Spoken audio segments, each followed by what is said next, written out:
I'm going to confess, Grogu is the cutest thing I've seen on the cinema screen this year. Hi and welcome to Chi Chi's Cinema Club. My name's Chinwei, aka Chi Chi, and I love going to the cinema. On this channel, I don't only review new films, I ask if they're actually worth the trip. Today I'm asking if the film, The Mandalorian Grogu, is worth the cinema trip. The Mandalorian Grogu film stars Pedro Pascal as a Mandalorian along with a CGI character called Grogu, who seems to go by the moniker in social media as Baby Yoda. If you know, you know.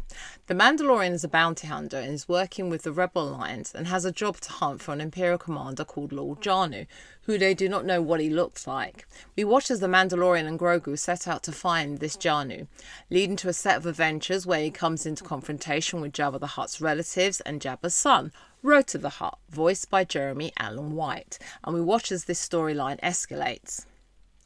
The film has some well-known faces. You'll see Sigourney Weaver as the Rebel Alliance Colonel Ward, and the director, Martin Scorsese, voices a character that the Mandalorian comes into contact with. In terms of the audience vibe for this film, this is a science fiction film and part of the Star Wars universe. And in this universe timeline, it's between The Return of the Jedi and The Force Awakens film. However, I'd like to say this feels more like a Western where you've got this good guy going about to find the bad guys and having all sorts of shoot 'em up type adventures, but with lasers instead. There are still some martial arts scenes which are quite nifty. If you're a general science fiction fan, you will like this too. This is a type of film that it's aimed at, but you don't have to be a hardcore sci-fi fan to watch and understand it. It reminds me much more of a Sergio Leone spaghetti-style western. The dialogue echoes my thoughts on this. You don't have much between the characters though. I think Rota that had the most speaking part in the film, so it's more transactional like you would expect in a western, but in this one you do have lasers and criminals and spaceships, all set in space. I should point out that The Mandalorian was originally a TV series shown on Disney, which ran for 3 seasons, meaning there are people who know the characters well and the adventures that they've had. I'm looking at this as someone who has not seen the TV series, so it's a great chance to learn the new characters. I guess that there are a few things I will miss in this review, having not seen the series, but overall the plot was easy enough to follow. In terms of cinematic moments, this film was shot beautifully.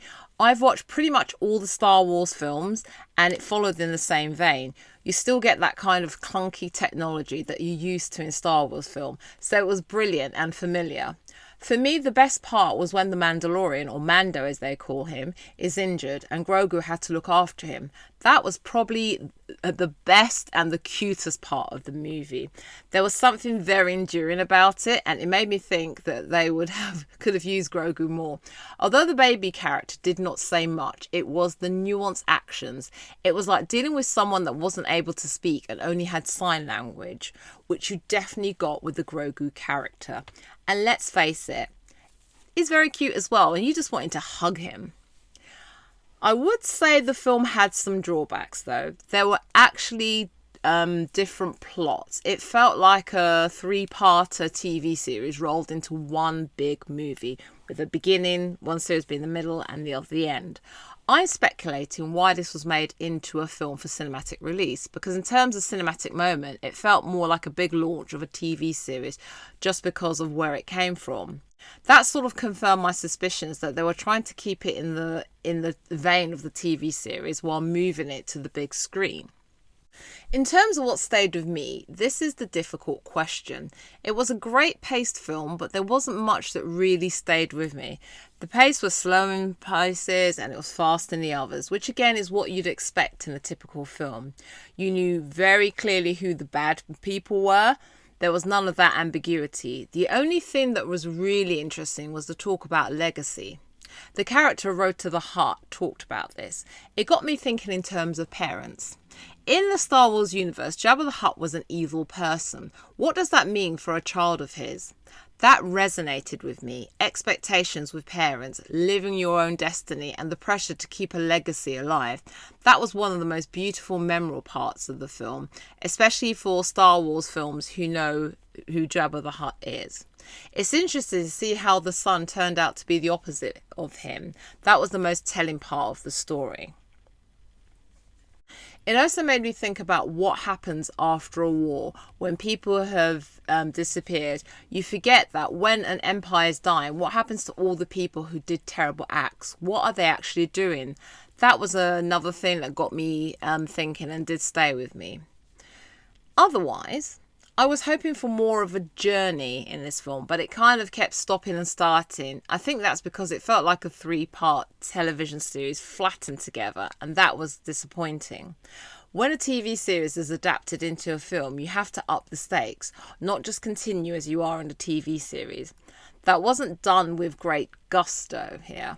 Apparently Jon Favreau directed this movie and one episode of the Mandalorian TV series, and he has been the executive producer. So there should have been some continuity there, but I think they need to make it higher stakes, especially when adapting a TV series into a film for the cinema. So is this a film you should see in the cinema or just wait until it's available for streaming? I think this film is something I would not make the trip to the cinema for. I would definitely watch it at home, and it's something you can watch in peace without feeling that you've lost anything. Even if you watched all of it all the way through, you wouldn't lose anything by not seeing it in the cinema. I was excited about this film because I'm a big sci-fi fan and I love seeing films in the cinema, but sadly this didn't work out for me. It's beautifully shot. I think the Grogu character was underutilized. The Mandalorian, from what I can see, doesn't talk much. So as I said, it was like a true spaghetti western in space. Now, this was a wasted opportunity. It could have been really good to introduce the characters to people who don't know anything about the Mandalorian, the universe, etc.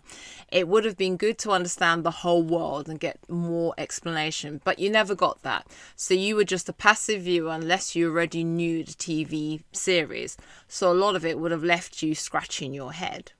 From what I understand, they're not making any more episodes of the Mandalorian TV series, and this was the final goodbye. Again, wasted opportunity. Pedro Pascal is a fantastic actor and he was wasted in this. It was a great opportunity to learn more about the whole world, especially if you're coming to this cold and have never seen the TV series. It was definitely aimed more at those who have seen the TV series and just wanted to say goodbye because it was not getting renewed again as a TV series. That's a shame, considering that the whole Star Wars universe, which I absolutely enjoy. I'm not sure why they left this like this instead of doing a really good, great send-off. All I can say is that Disney, I don't know what you did here, but it was like a waste. I hope that if there are any future Star Wars TV series or films, some consideration is given to the fact that if you want to bring new people in, you need to give some background, and that was lacking in this film. Well, thanks for watching. If you enjoyed this movie review, give it a thumbs up. If you like films the way I do, please subscribe.